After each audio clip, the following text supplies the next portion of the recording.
এই অলস পাবলিক অনেকে আমার কইতেছে ভাই কসবার থেকে যে ব্রাহ্মণবাড়িয়া এই রাস্তাটা নিয়ে আরেকটা ভিডিও বানান। তো আমি ভাবলাম যে যাই তাইলে ভিডিও বানাই দেয়। রাস্তাটা যাই আমার একটা বিজনেস প্ল্যান আইয়া পড়ছে মাথার মধ্যে। আমি কই যে না, পুরাটা রাস্তা হইলো একটা পার্লার বানাইলাম। পুরাটা রাস্তা কসবা থেকে ব্রাহ্মণবাড়িয়া পর্যন্ত পুরাটা একটা পার্লার।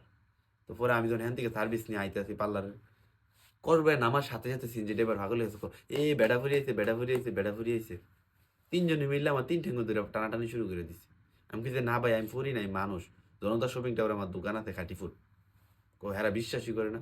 পরে একজনে কয় না না হ্যাঁ ঠিকই আছে মানুষই। ৩ নাম্বার ঠ্যাংটাতে আমি ধরছিলাম। তো আমার যে পার্লারটা হইব, পার্লারটার নাম দিব হচ্ছে ব্রাহ্মণবাড়িয়ার ভাঙ্গা রাস্তা। পুরোটা রাস্তা নিব পার্লারটা। কালা ভূত যারা আছে তারা যাইব। দলা যতক্ষণ না হইব অতক্ষণ খালি সিনজিদা রাস্তার মধ্যে ঘুরবা। দল হইব কসবাই না নামাই দিব। আর যে ছেলেরা কালো হওয়ার কারণে এখন পর্যন্ত একটা লাং জোগাইতে পারছে না তারা আমার লগে যোগাযোগ করবা, তোমাদের লিগে বিশেষ ডিসকাউন্ট। আর মেয়ে কালো হইলেও সমস্যা নাই, এরা লাং আছে।